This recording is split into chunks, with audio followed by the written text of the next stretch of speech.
Okay, today is a really important lecture.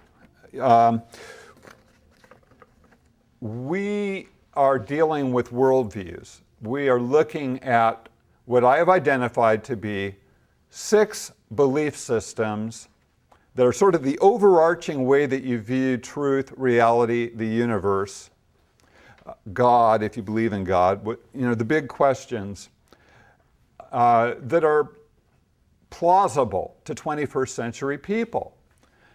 And so what I have proposed is that just by using logic and determining whether the belief system is internally consistent, doesn't contradict itself, and is externally consistent, it does not conflict with the world as we find it and human nature as we find it, then we can determine whether a worldview might possibly be true.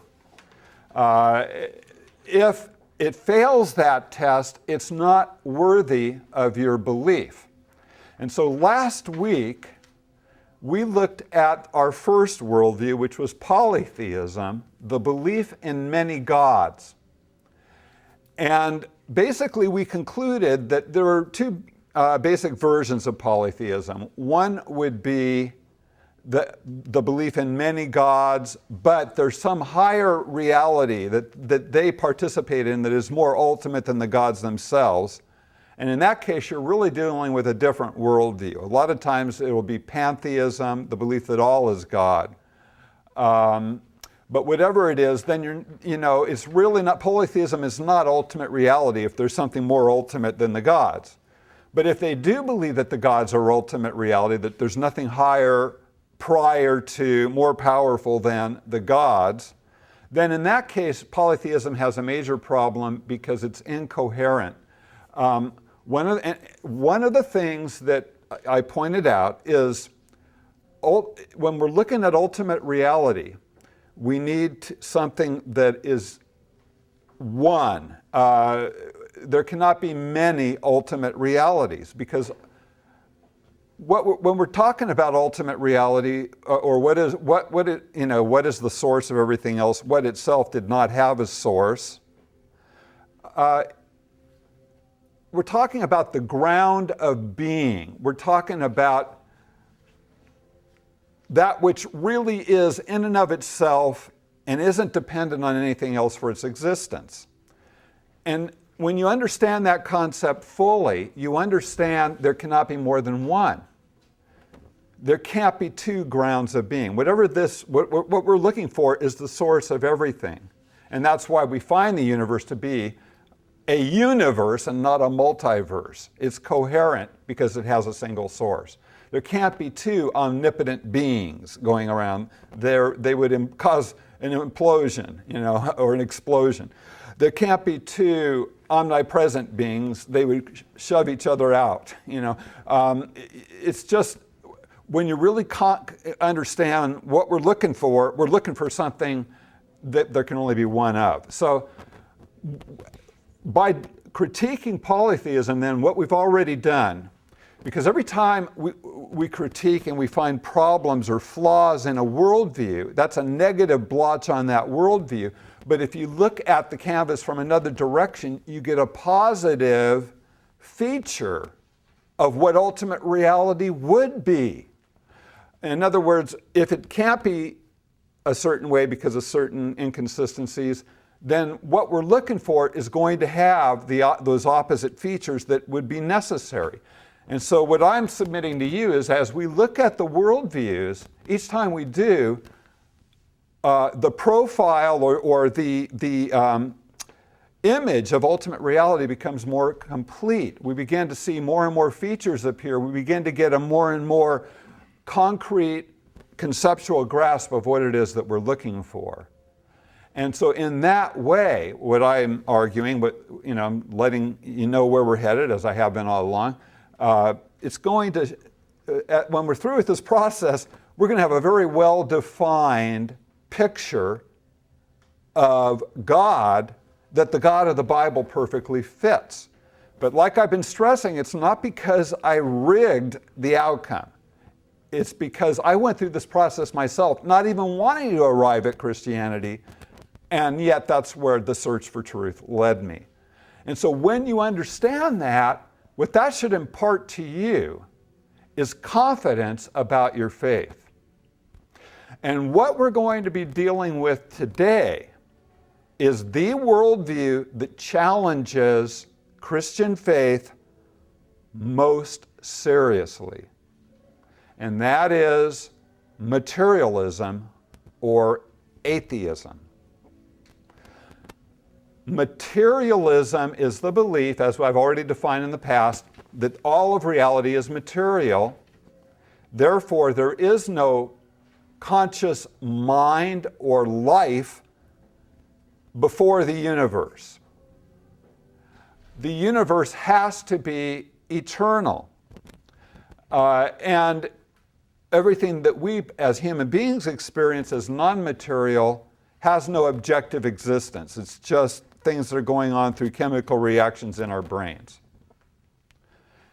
Now, if applying the test of logic that I've laid out for you in this class, we find that materialism is incoherent and fails the test, then that means that despite the fact that this is the worldview most dominant in our university system, among scientists, intellectuals, and so forth,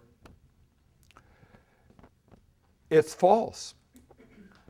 You know, one of the things I've learned in my whole search for truth, and eventually my Christian faith, and then looking at things, evaluating things, which I'm just a very analytical person, I'm always analyzing things, is that very intelligent people can miss very important points, especially if they're in a culture where those points are ruled out at the outset and they simply don't look at them.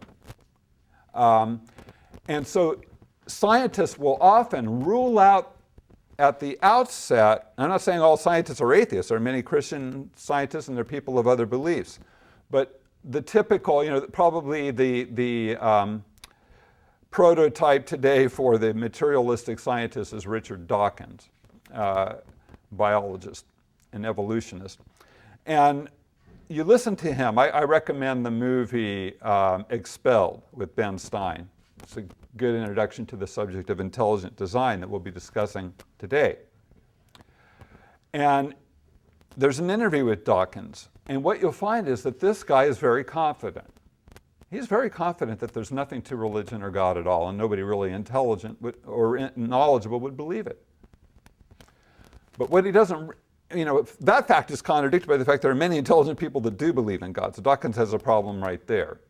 But what he doesn't realize is that the reason he can be so confident about this is he's already reached a conclusion before he's even started looking at the evidence. In other words, he is presupposing naturalism, the philosophy of naturalism, which cannot be proven in the scientific laboratory or through any scientific analysis or study or tests of nature, but he is presuming already that naturalism, that all there is nature, all there is the universe, is true, and therefore he is presuming that the only way we can really know truth is through science. But as I've argued, that is already, that issue is open. I would argue science has not shown us how the universe got here, and we're going to be discussing that momentarily. And if you try to determine how we got here by science, you can't do it. So to say I won't look at it because it's not scientific is to illegitimately say science answers the biggest questions, the metaphysical, questions that are metaphysical or beyond the physical in nature, questions of ultimate reality, go beyond the realm of the physical. They have to do with how did the physical get here? And you can't presuppose at the beginning that it was through a physical cause. That's not scientific thinking. Science is concerned with explaining physical reality. Now, if in the process of examining physical reality, they actually found the cause of everything, and it could be demonstrated to be true, and I'm just saying that hypothetically, okay, then they would have proven something. But they haven't, and I would argue they can't by the very nature of the discussion. So that's why we have this test of logical consistency to see whether a worldview is true. All right, now as you look at your outline,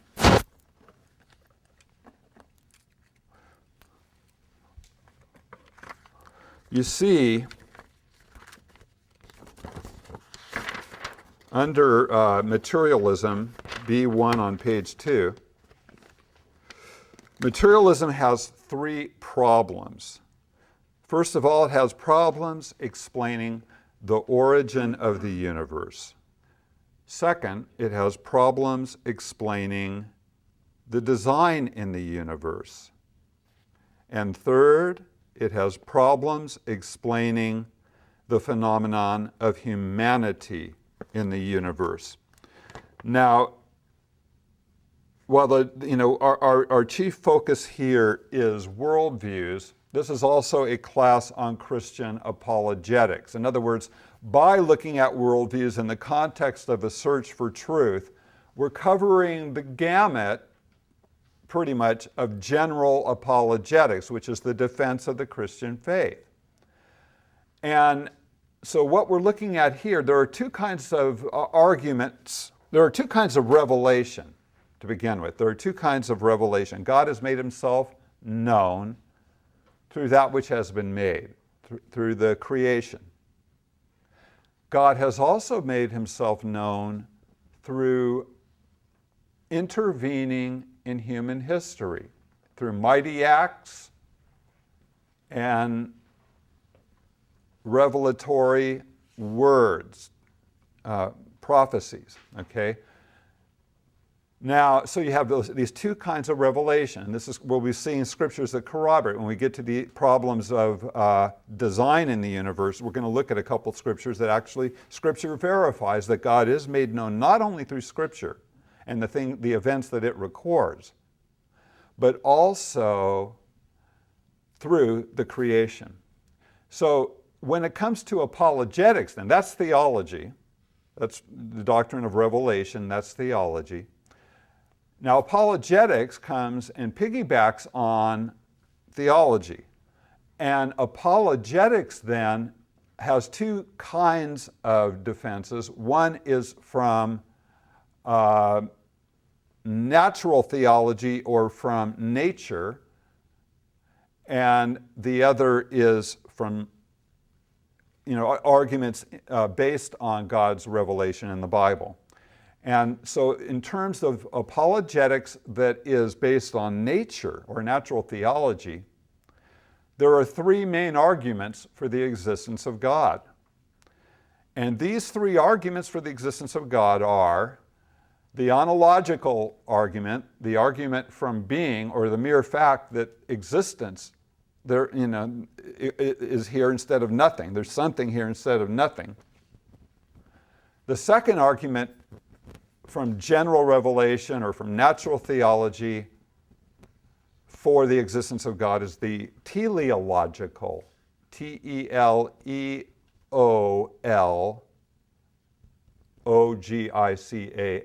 teleological argument. It's from the Greek word, the first one is from the Greek word ontos, meaning being. The second one is from the Greek word telos, meaning end or purpose. And so the teleological argument for the existence of God is the argument from design, from the appearance of design in the universe. This is a classic argument for the existence of God, an argument that is even used in the Bible, as we'll see today. The third argument for the existence of God, major argument, is the anthropological argument, or the moral arguments, called both by different people. I prefer anthropological because while moral argument is a part of it, it's not the whole argument. So the anthropological, coming from the Greek word anthropos, meaning man. So it's the argument from humanity itself. And for me, it's the most convincing argument, but all of these arguments are convincing, especially the ontological. The teleological argument runs into the problem of evolution and the fact that there are all these scientists trying to contradict it, and there's a whole industry to try to disprove it. But I still think it's a valid and powerful argument, despite all man's best efforts to negate it. But it does have that particular liability that you will find people who are going to try to contradict it. It's much harder to contradict the ontological argument, the first argument, and the anthropological argument, the third argument. But all of these are arguments for the existence of God from nature without appealing to the Bible. And as we look at the three problems for atheism, we are simultaneously looking at the three arguments for the existence of God. And they're powerful arguments. So the first argument then is, or the first problem for atheism is the issue of the origin of the universe. Now, how did the universe get here? Now, if you're a naturalist, whether a materialist or a pantheist, you're going to believe that the universe has to be eternal, that all that is the universe, there never was anything else. So it's either eternal or it came out of nothing, literally nothing. Okay, but as I said last week, and something coming out of nothing is both scientifically and logically impossible. So that's a hard position to argue. And so it was very much the assured results of modern science in the 19th century was the belief in what was known as the steady state theory, which basically held that the universe was eternal. However, further scientific study, especially as telescopes became more powerful and we saw that the universe was expanding, and a lot of good scientific thought in astronomy went into this, it became understood that the best explanation that we have for the beginning of the universe right now is the Big Bang theory, that there was an explosion at one time and everything about the universe, came into being and has been expanding outward ever since. Okay, so now according to the Big Bang theory then, which is that there are other views, other proposals, but the Big Bang theory is the one that has the most evidence and is the dominant view.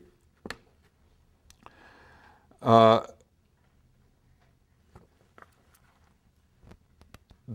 universe is temporal, okay? It had a beginning, according to the best scientific knowledge that we have right now. Okay, so that's a problem for atheism. Now, a lot of people, even scientists, especially if they're not physicists or astronomers, don't really think consistently about what the Big Bang theory, or they haven't researched it enough to understand what it really states. Because they'll think, well, there are these eternal hydrogen atoms, or there's this eternal energy, and it's all congealed, and then all of a sudden it explodes. But they picture all this happening within the context of time and space. So they have empty space, and then there's this little point where this energy is, and they think that the Big Bang came out of that. But that's not what the Big Bang theory states. The Big Bang theory understands that the universe, you cannot have matter without energy. They are two sides of the same reality. Matter can be converted into energy and vice versa. And you cannot have time without space. They are, Einstein proved this with the second the general theory of relativity. And, or is it the special? I have to go back on that one. I think it was the special. But Einstein proved that time and space are interdependent realities and relative. So with that, then, you understand that the universe, which is basically composed of matter, energy, space, time, all of that came into being at the Big Bang. None of it existed prior. So to explain what was prior then to the emergence of the universe, you're already in the universe, you've already had the Big Bang to even think in terms of time, sequentially, and so forth. So you can see then why the Big Bang theory is very consistent with a biblical worldview, because the Bible says prior to Genesis chapter 1, when God created the universe, nothing existed other than God. And then he spoke, and it was ex nihilo, out of nothing came everything in the created universe, in the physical universe. So with that then, you've got a problem from an evolutionary standpoint. And from an atheistic standpoint. Second of all, another reason scientifically why materialism has a problem is, whereas when you get into evolutionary theory, it's like a special case. It's almost like the more vociferous scientists are about a subject, the less support they really have for it. If it actually is supported and demonstrable from science, nobody's worried about it. They can demonstrate it. They can't be disproved. That's why you see such energetic, manic almost opposition to intelligent design in the schools, because evolution really has a lot of weaknesses, has not been established according to true scientific expectations. And we'll talk about that more. But one scientific law that is very demonstrable, and in fact we're all experiencing it as we age, as we try to maintain our homes, our cars. I mean, Karina and I are experiencing this particular law of science intensely. We got to have work done on our home. We got to have work done on our cars, both of them. Body work, the paint is chipping away and so forth. Well, and our cars, our home, our bodies are all victims of one of the most assured, demonstrable laws of science. And that is the second law of thermodynamics, which states that all things tend toward entropy. And basically, in science, and I'm not a scientist. I did take a class in physics, got an A in it, have an interest in the subject, but I don't understand a lot of these things. But I do understand, what I do understand, I'll stand up to Richard Dawkins about, if I have to. In science, you have heat and energy are equivalent concepts. Heat provides energy. So according to the second law of thermodynamics, anytime energy is exerted to do work, that's that much less usable energy. The energy still exists, but it's not usable anymore in the universe. It's infinitesimal. You don't have to worry that we're going to experience heat death in our lifetimes or in the lifetime of humanity, according to a naturalistic view where God doesn't come in and intervene and bring in the kingdom. I mean, it's not a threat, except in the threat that we're all dying as a result of it.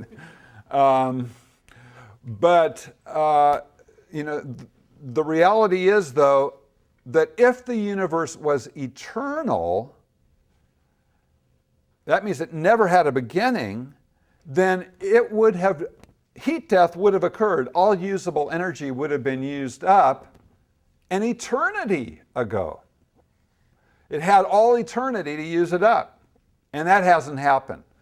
So from the second law of thermodynamics, you have a strong argument then for the fact that the universe is temporal. And this is assured. It's not like evolution where it's so speculative and has so many weak areas.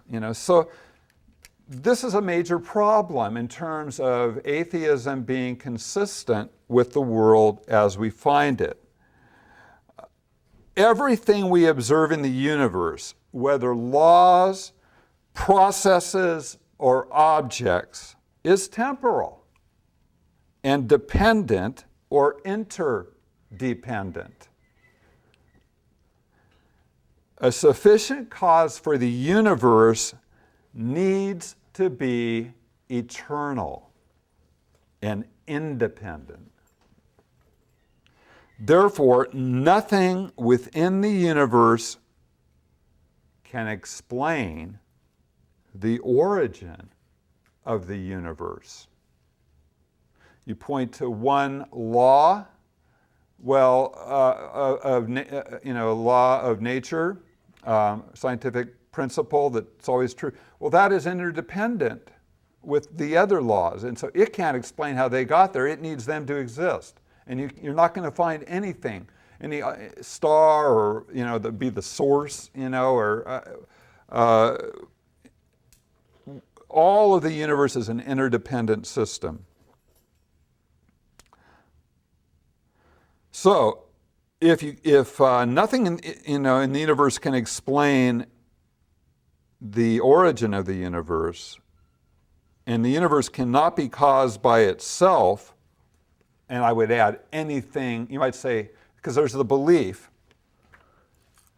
and there is the belief that's gaining some kind of currency and fashion in science today of multiple universes, that there are many universes, parallel universes.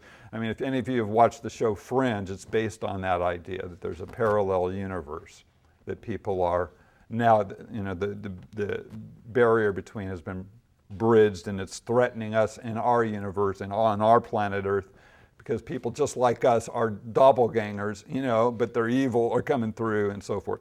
And not all evil to be accurate, but anyway, enough to create tension. But the thing about multiple universes, nice idea, but remember what I said on one of our first lectures. Just because someone can construct a plausible scenario, in other words, a believable or possible scenario to explain away something that is a problem for its view, doesn't mean it has disproved that view that is a problem for it. Just because you can construct a plausible alternative explanation doesn't mean you've done one whit to prove it. And there is no proof for multiple universes. I think it's just, they're trying to conceive of scientific tests, ways to prove it. Good luck. I'm not going to hold my breath on that one. It doesn't mean, and this is the beauty of the situation for Christians. If what we're saying is true, it rules out atheism. But if what they're saying about evolution or multiple universes is true, it doesn't rule out theism.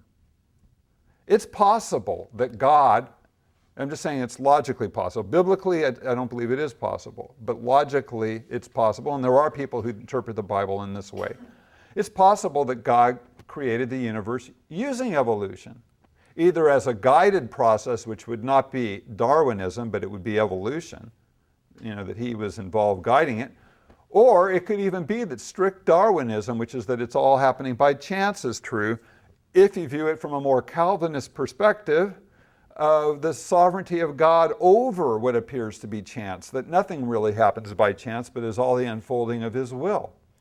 So, Christians can embrace evolution. They could, we could also believe God created multiple universes. That's possible. Doesn't disprove the Bible. The Bible doesn't say that there aren't multiple universes. It doesn't enter into that. It talks about creation. Okay, and creation we know that there's a parallel universe in a sense, and that's the angelic spirit realm, completely separate from this realm, and yet it exists and it was a creation of God. So it's possible that there are other universes. I don't believe there are. Theologically, it doesn't make much sense, but it wouldn't destroy my faith that I found out if they were able to prove this. But for them, they've got to. They're desperately trying to find some way out of the implications of what we're saying here. But because the universe is temporal, and that includes all of nature, there wasn't some rudimentary form of nature pre-existing the Big Bang. Yes, question? Oh, okay. Feel free to ask questions at any point during the lecture. But because, there is no part of nature that is eternal, then by definition, the universe must have a supernatural source. See, the word supernatural has a lot of bugaboos about it. And that is,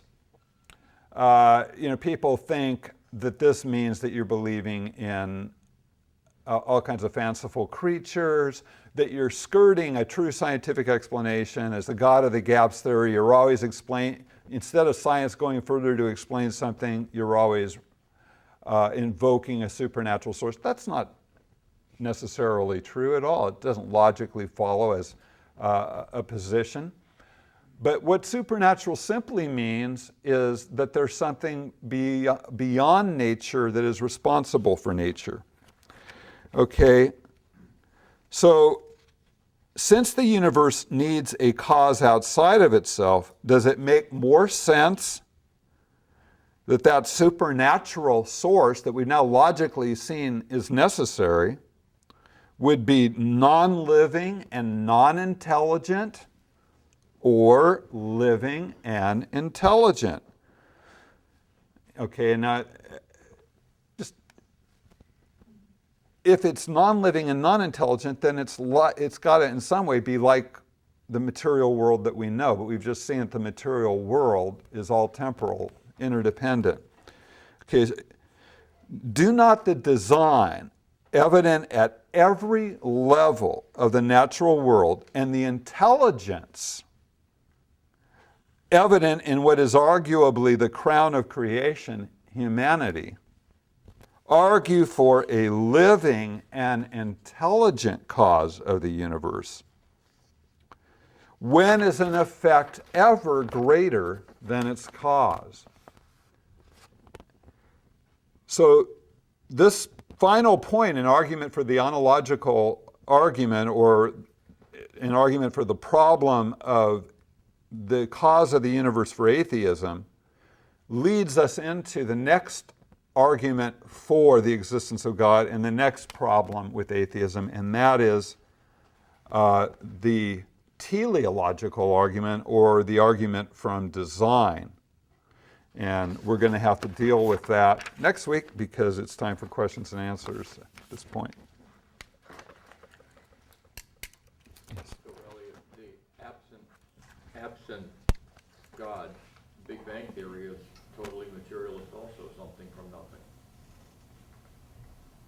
Yeah, right. It's materialist, but it's saying, to say that, see, when you say it's something from nothing, both Christians and an atheist that correctly believes in the Big Bang theory is going to say that there was something from nothing.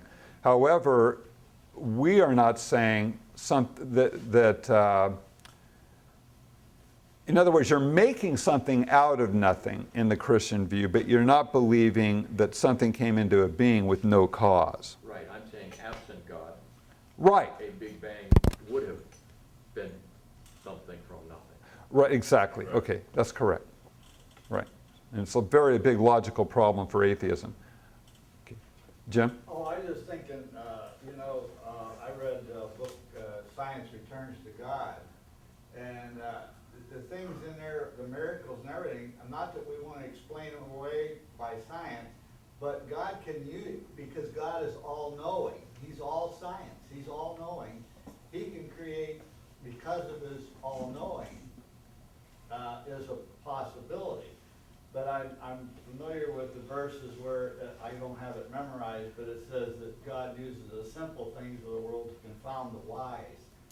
You know, so sometimes I think God chose to do this to confound the wise, because people have a tendency to discredit because they think they know everything more than God does. Right. So If he you uses those simple things to confound them. Yeah, the verse you're quoting is from if you read 1 Corinthians chapter 1 and 2, it's an interesting commentary on how the wise of this world have not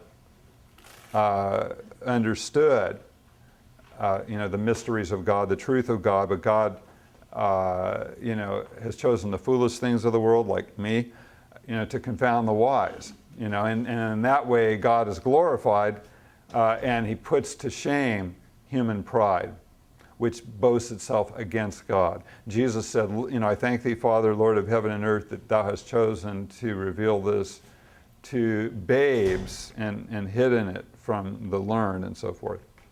George? Yes, I think that we should make the distinction that we're not against evolution if we define it properly. Because evolution means... I will make that distinction. Next week we'll be definitely getting into that. Okay. Mark? So are we saying because of the second law of thermodynamics that everything is deteriorating, right? Is that what you said? Yeah, in a very, very slow process. But everything is deteriorating, meaning that everything that is involved in any kind of energy, including our bodies and everything that's created, everything will come to an end, and therefore it's finite. Yes. So therefore there must have been, if there's an end, because energy ceases to exist, In a usable there form. must have been a beginning, right? Yes. And so therefore we're saying that where was the beginning? Did it just come out of nothing, or did something unintelligent happen, or did something design it? Right, Is that what exactly. you're saying? Yes. Am I on the right track? Yeah, you got me. Got me right. Yes, and yeah. So the very idea that we have to paint our house every 10 years because it deteriorates in our bodies and is evidence that we are a finite creation. Yes, and now that you mention it, if anybody knows any good painters. I do. Yeah, that is exactly right. Yeah. So, anybody else want to comment on that? George again? I was meditating on last week's class, Yeah. okay? And I hate to digress, but you stated that you cannot have two people agreeing on creating the universe. We got into that a little bit. Right. But I have a problem with the way Christians understand the Trinity if we use that argument, because in Matthew 26, we find Jesus praying to the Father, and the common interpretation is that he was asking to be spared going to the cross. Father, if it be possible, let this cup pass from me. Right. Now, if that interpretation is true, I don't think it is, but it's the one that most commonly is held, then you have two infinite beings that not only are not in agreement, but they're in disagreement. The Father wants the Son to go to the cross, while the Son is really asking to be spared the cross. So that view that you have two infinite beings that cannot agree is bad enough, but now you have, from the biblical perspective, two infinite persons who are not in agreement on something. And I think that causes a problem somewhere. Again, I don't hold that view, so it doesn't cause a problem for me. But all I'm saying is, I don't think that it's a provable thing to say that two beings cannot agree entirely on something. I remember that we had this discussion once before, and by the time we finished, I think they were turning the lights out. Everybody'd had their donuts, and so I don't expect that you and I are going to resolve this to your satisfaction right now. But just for the benefit of everybody else, I'll give my 2 cents worth. Jesus took on human nature. He is the only being in all of existence who has two natures, and not just part of one and part of the other, but fully. And so in his incarnation, he was finite and is finite even now. So as a man, Jesus had a different experience. He had a finite experience as a human being, but yet he is united with his divine nature. There is no division between them, but there is a human linear experience that Jesus has as a man versus an infinite experience that he shares with the Father and the Holy Spirit. And so I do believe that he can speak from his experience as a man, felt things as a man that in his deity he didn't feel. God is not capable of pain, a man is. And so I do believe you got to allow for the fact that he could speak as a man without contradicting the fact that he is God or taking away from it in a way that he wouldn't speak from the standpoint of his deity. Jim?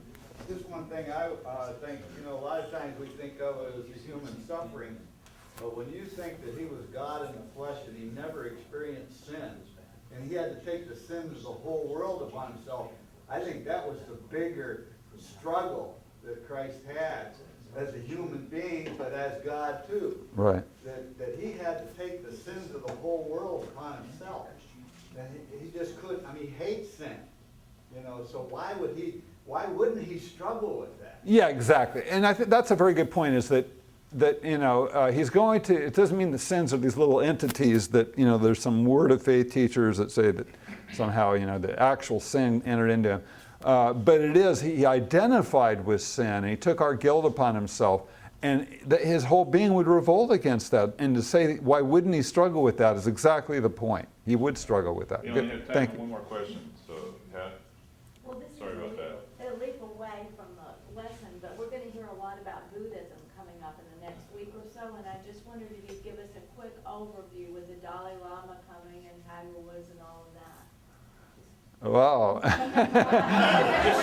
that in just a second. Okay. Got 10 seconds, Elliot. Well, Buddhism is a non-Christian religion, which basically says that you have Buddha being someone who was concerned about the problem of human suffering, and he was looking for a way out of suffering, and he concluded that the cause of it was desire. And out of that, he came up with his Four Noble Truths and his Eightfold Path to solve the problem of suffering. But although there are some good moral teachings in Buddhism, and people claim that it gives them peace, I don't doubt that people have experienced more peace, and it is a way of coping. There are a lot of different ways of coping. Tiger Woods is using that right now. I agreed with Britt Hume, didn't think he should have been,